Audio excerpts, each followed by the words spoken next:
Mr. Richard Trzupek. Thank you, Mr. Chairman. It's my pleasure to be here this afternoon to introduce both of these witnesses from my home state of Illinois.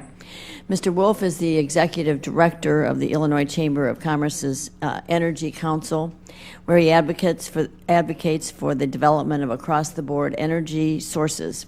Prior to joining the Chamber, Mr. Wolf spent more than 20 years as a public affairs executive and holds a bachelor's degree from the University of Wisconsin in Madison.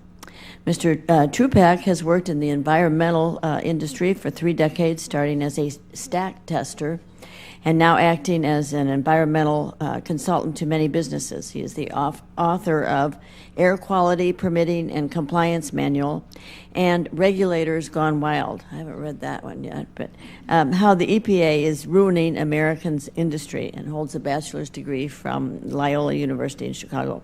So I thank both of you for joining us and providing your insights into these troubling EPA regulations. Look forward to hearing your testimony. Kneel back, Mr. Chairman. Thank you very much, Ms. Bigg. I recognize our final witness, Mr. Richard Trzupek, for 5 minutes to present his testimony. Thank you, Mr. Chairman and Ranking Member Miller, for the opportunity to testify here today. I'm Rich Trzupek, a chemist and environmental consultant, currently employed as principal consultant with Trinity Consultants, Inc. I work in the trenches, as it were, for the small and mid-sized companies that do not have their own environmental staff. You have my written testimony, so I'd like to use this time to highlight a few points. First, the perception in the regulated community that the EPA is overly aggressive and overly intrusive is real and, in my opinion, justified. When former Region 6 Administrator Dr. L. Armendariz made his famous crucifixion speech, it came as no surprise to those who work on the industrial side.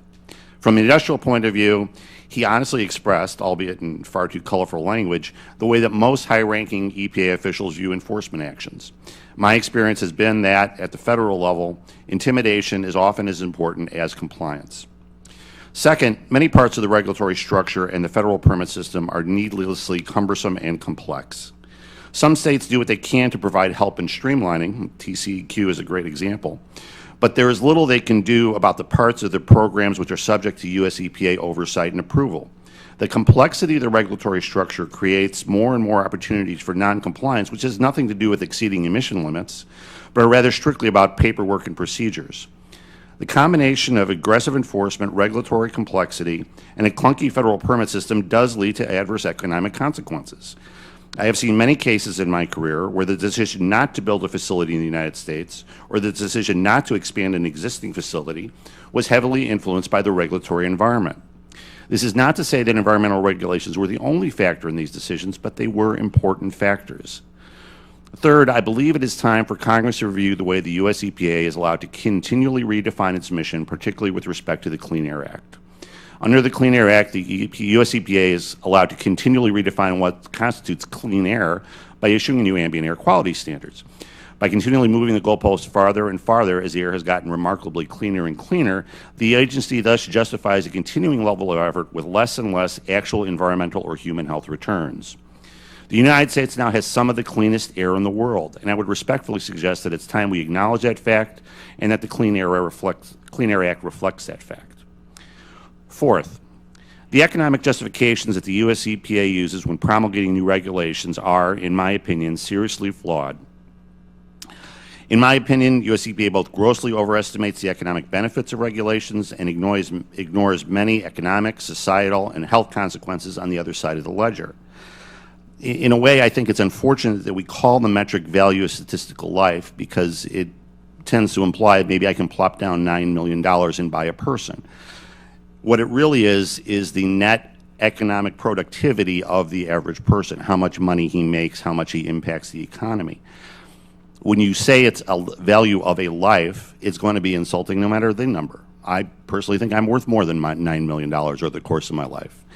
And there's no way that metric should be used or should be called what it is, as though it was a real value of a life. It's the value of what a person does and earns in his life.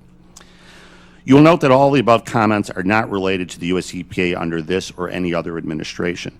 These comments would have applied 4 years ago, 8 years ago, 12 years ago, etc.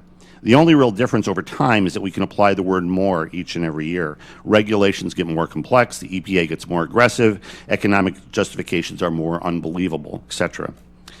There's one thing that is unique to the EPA under the current administration, and that's what I refer to as the regulatory tsunami, aimed squarely at the use of coal in power and industrial sectors.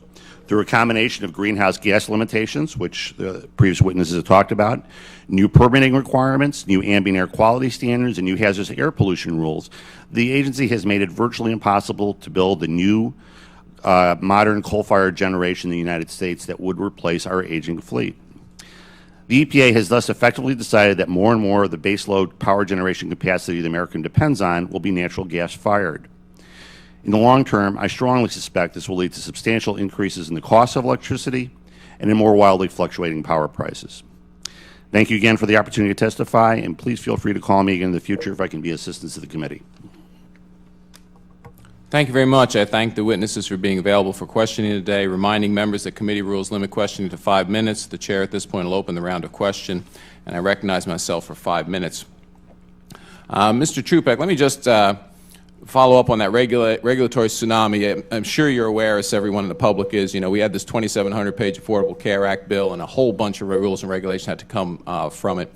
Are you aware that there are twice as many regulations from the EPA as there are from Health and Human Services before OIRA right now, despite the fact that HHS has to implement a 2,700-page health bill that involves 17% of the U.S. economy? Twice as many. Would that surprise you? That frightens me. It wouldn't surprise. I didn't think it would. With regards to this statistical life, that's kind of related to the quality-adjusted life, which is, if I recall, Ezekiel Emanuel, the advisor to the president, is the one that introduced that concept in regards to how to ration medical care as we go to look to decrease the costs of Medicare in the future. Am I correct? I mean, it's the same concept that, in fact, older lives somehow don't get the same amount of resources as younger lives. Yeah, that's correct. Right. That was Ezekiel Emanuel's whole point of his pretty famous paper. Now, and we should give them that chance to continue that. Okay. Then, Mr. Trzupek, what are the cumulative effects of these various EPA rules on the bottom line for small businesses? For small businesses, they have a very marked effect on the bottom line. In the small entrepreneurial businesses that I deal with, the person who is trying to manage the EPA program is usually the driving force in that business. He's the entrepreneur. And the more time he has to spend doing things that really don't have environmental benefit, but are just about paperwork and procedures, the less time he is being productive, the less time he has to devote to growing his business.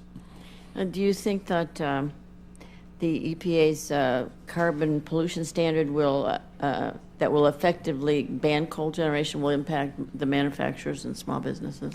I think in the long term, because coal has been for years the great stabilizer in energy prices, and natural gas, as I think Mr. Hudgens pointed out, historically fluctuates a lot. And if you don't have certainty on energy prices, that's definitely going to affect my clientele.